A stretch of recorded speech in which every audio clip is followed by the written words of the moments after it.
पासून शिक्षक होण्यापर्यंतचं संपूर्ण मार्गदर्शन या ॲपच्या माध्यमातून किंवा आम्ही जी सेवा प्रोव्हाईड करणार आहोत, त्या सेवेच्या माध्यमातून सगळ्यांच्यासाठी उपलब्ध असणार आहे. Yes sir. अर्थातच तो तर आपण इनिशिएटिव्ह घेतोच आहे. अशा महिलांसाठी ज्यांना खरंच बाहेर पडता येत नाहीये.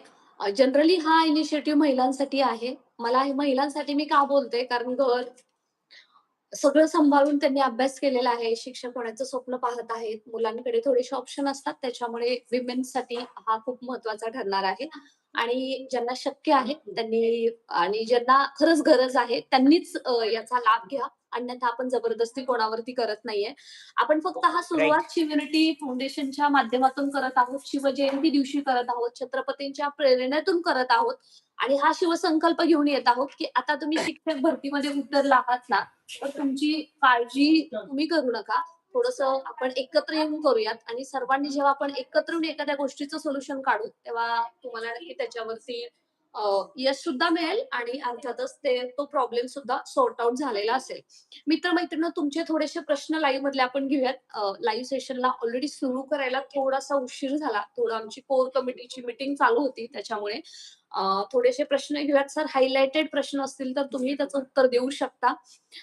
येस, ॲपच्या संदर्भात A+ गुरु म्हणून आहे. अजून बॅच बद्दलची डिटेल्स आले नाहीयेत. तुम्हाला चॅनलवरती मिळत राहतील. पण प्ले स्टोअर मधून तुम्ही A+ गुरु हे ॲप डाउनलोड केलं, की तुम्हाला येणाऱ्या काळामध्ये पूर्णतः डिटेल्स तिथं मिळत राहतील.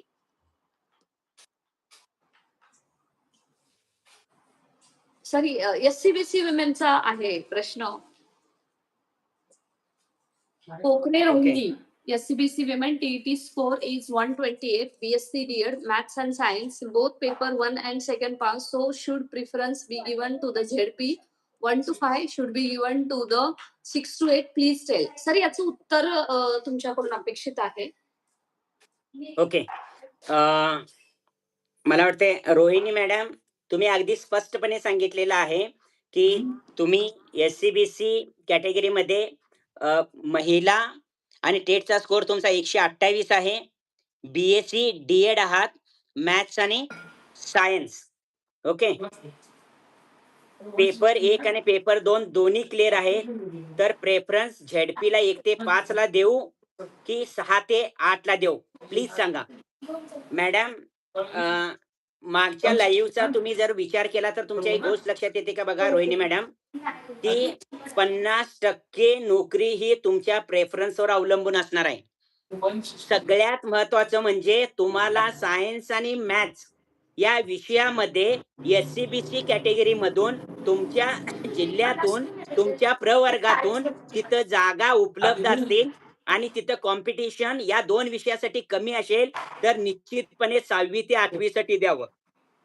पण तरी सुद्धा माझं सांगणं हे असेल, 1 ते 5 मध्ये दिला तर जॉबचे चान्सेस तुम्हाला 6 ते 8 पेक्षा थोड्या चांगल्या राहतील. येस. आणि सर, आता कसं आहे 1 ते 5 मध्ये ते तर आहेच. त्यांना चान्स तर अजूनच आहे. दुसरा एक प्रश्न आहे. Open women 134, maths science, no TET, CTT, MSc B.Ed, any chance in 9 to 10 और 11-12 स्टँडर्ड? प्रीती मॅडमचा प्रश्न आहे. Preeti madam, 134 score. तुलनात्मक बघायला गेलं तर स्कोर हा कॉम्पिटिटिव्ह चांगला आहे. पण ज्या गटासाठी आपण विचार करतोय 9वी, 10वी, 11वी, 12वी इथं बाकी तुम्हाला स्पर्धात्मक जावं लागेल. आता एक प्रश्न असा येतो, ज्यांचे मार्क 191 181 आहेत, 170च्या वरती आहेत, 160च्या वरती आहेत किंवा किंबहुना 140 आणि 45च्या वरती आहेत. यामध्ये बहुतांशी मुलं ज्यांनी ही अभियोग्यताधारकची चाचणी दिली, हे काही प्रयोग म्हणून बँकिंग मधली असणारी मुलं असतील किंवा वेगवेगळ्या स्पर्धा परीक्षेची मुलं असतील.